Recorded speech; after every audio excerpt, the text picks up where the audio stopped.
Vamos a introducir dos funciones que son muy importantes en teoría de números. La primera que vamos a ver es la función de von Mangold y se define de la siguiente forma. La notación es lambda mayúscula de n va a ser igual a logaritmo de p si n es igual a p a la k para algún primo p y k entero mayor o igual a 1 y 0 si no. A primera vista puede parecer muy complicada, pero vamos a ver a qué es lo que refiere todo esto. Ejemplo, empecemos con el 2. ¿Cuánto es lambda de 2? Bueno, lo que tenemos que ver es si este n que pusimos 2 se escribe como un primo elevado a alguien, que puede ser más grande que 1 o igual a 1. En nuestro caso, 2 es igual a un primo que es 2 a la 1. Cumple con esto, entonces ponemos lo que nos dice acá, logaritmo del primo que es 2. Pensándolo de la misma forma que es lambda de 3, es lo mismo, 3 es igual a 3 a la 1, así que esto es logaritmo de este primo que es 3. ¿Qué pasa ahora con lambda de 4? En este caso 4 es igual a 2 al cuadrado, este es el primo que aparece. Por lo tanto, nos pide que sea el logaritmo de p. Entonces no ponemos logaritmo de 4, sino logaritmo del primo, logaritmo de 2. Con lo cual, lo único que le importa a la función de von Mangold es poner el logaritmo del primo que está siendo potencia, al que le estamos poniendo como p a la k. De esa forma, si seguimos, en 5 es un primo, así que para cada primo va a pasar lo mismo. Va a ser log de ese primo. Pero ¿qué pasa en el caso de 6? 6 es 2 por 3. Y acá ya no cumple esto. N no es igual a un P a la K. Es 2 por 3. Hay dos primos. Así que no cumple. Vamos acá y esto tiene que ser entonces 0. Entonces lo que vemos acá es que lambda lo que hace es diferenciarme quiénes son los que se escriben como potencias de primos solos y los que no, donde directamente los pone como 0, y cuando ponemos 0 significa que cuando multipliquemos o sumemos nos va a anular o no van a contribuir. ¿Por qué decimos eso? Justamente para la función de Chebyshev, que se define en términos de la función de von Mangold de la siguiente forma. La notación es psi de x es igual a la sumatoria de lambda n para todos los n que sean menor o igual a algún x definido. Entonces, supongamos que yo quiero psi de 12. Así que sumemos todos los lambdas que sean menores a 12. Entonces, algunos ya los tenemos. Por ejemplo, hasta el 6 ya sabemos quiénes son. No pusimos el de 1, que como 1 no es primo, daría 0. Así que en esos términos tendríamos 0 más logaritmo de 2 más logaritmo de 3. Simplemente estamos sumando los lambdas. Después vuelve a venir logaritmo de 2.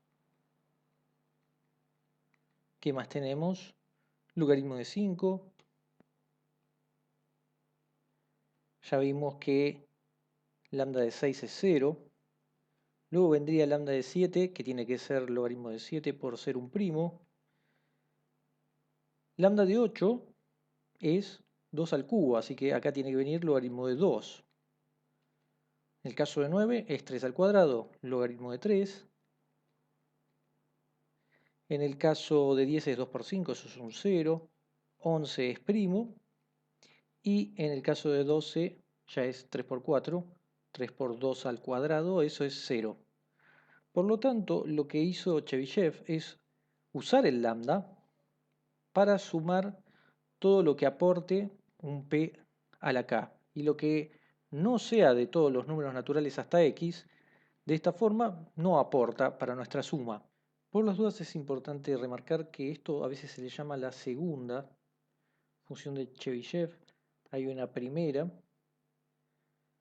que se la denota como tita de x, pero no es más que sumar el logaritmo de p para p menor o igual que x. Así que esto es mucho más sencillo porque es sumar logaritmo de 2, de 3, de 5, de 7 directamente. No nos importa las potencias.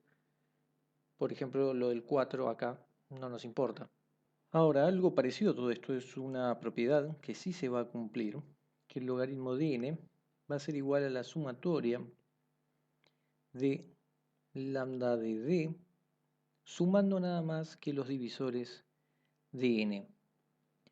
Para ver esto, por ejemplo, tomemos 12. Tomemos divisores de 12, ya que tenemos unos cuantos.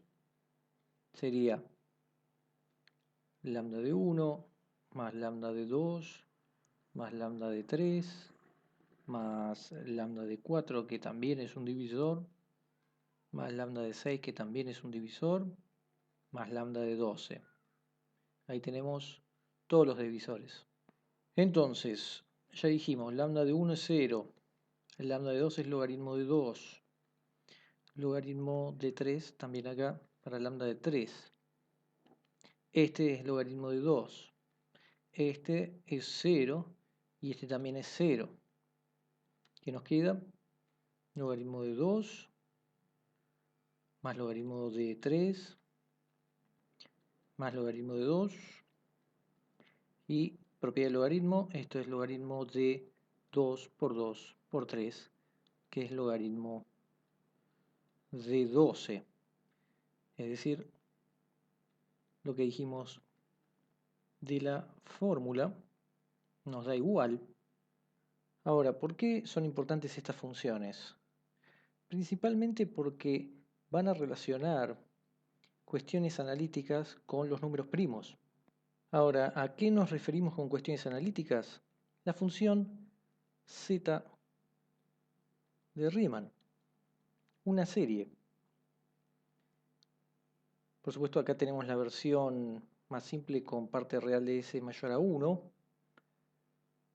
Y sin embargo, esto va a estar relacionado con los números primos mediante la fórmula de von Mangold y también la de Chebyshev. Por ejemplo, el logaritmo de la función z de Riemann va a ser igual a una sumatoria desde n igual 2 infinito de la función lambda sobre log n 1 sobre ns con parte real de s mayor a 1, e inclusive vamos a tener que la derivada sobre la misma función de Riemann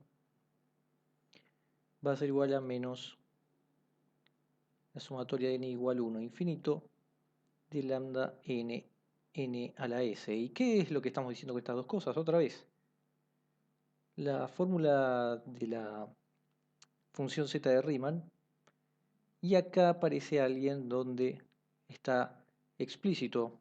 No es que acá no esté, pero acá ya aparece directamente explícito dónde están los primos. Y estas funciones que involucran primos son medias caóticas. Por supuesto, siempre uno obtiene fórmulas donde aparecen este tipo de funciones. Nosotros ya vimos, por ejemplo, la de Liouville, la función divisor. Ahora vemos Van Mangold, también vemos Chebyshev y hay muchas otras. Y siempre relacionan con algo que tiene que ver, por ejemplo, con la hipótesis de Riemann o con la función z de Riemann. ¿Qué pasa con la función de Chebyshev? También va a estar metido en todo esto y se va a relacionar con una función que hemos visto, la función contadora de primos, y la vimos en el video de el teorema de los números primos. Y acá va a aparecer la función de Chebyshev. Recordemos El teorema de los números primos nos decía que el límite cuando x tiende a infinito de pi x log x, todo esto sobre x, esto es igual a 1, nos daba una característica de pi de x a pesar de que nosotros no sabemos muy bien cómo es esa distribución de los primos. Uno puede demostrar una equivalencia, es decir, demostrar lo que vamos a ver ahora es lo mismo que demostrar el teorema de los números primos. Y eso es el límite, cuando x tiende a infinito, de la función de Chebyshev sobre x igual a 1.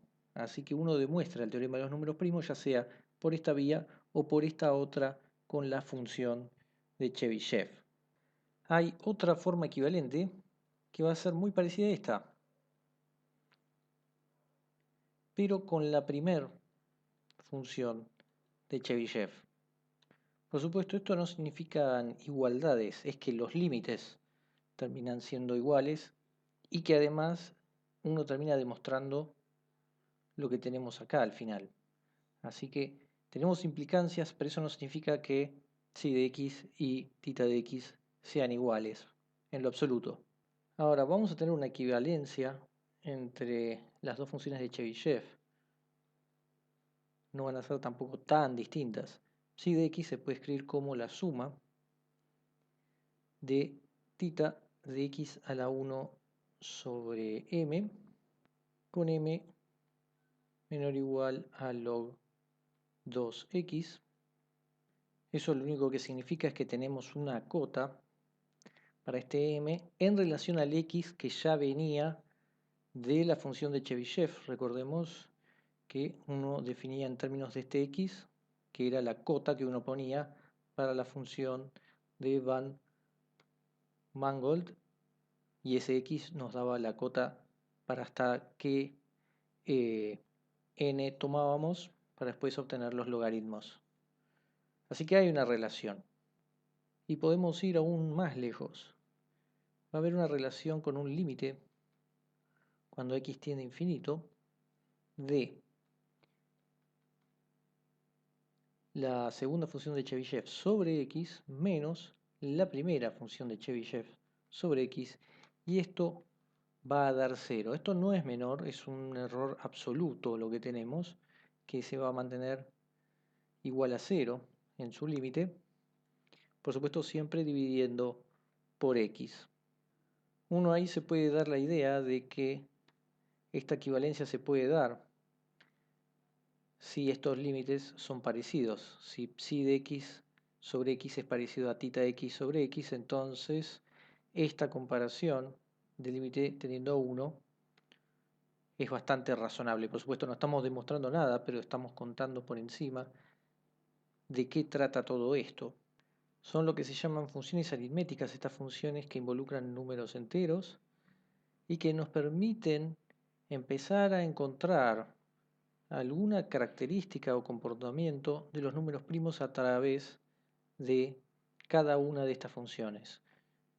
La función pi de x directamente ya los caracteriza, nos está diciendo cuántos primos hay antes de un x, y acá ya estamos caracterizando sobre los divisores, como ya lo hacía por ejemplo la función divisor.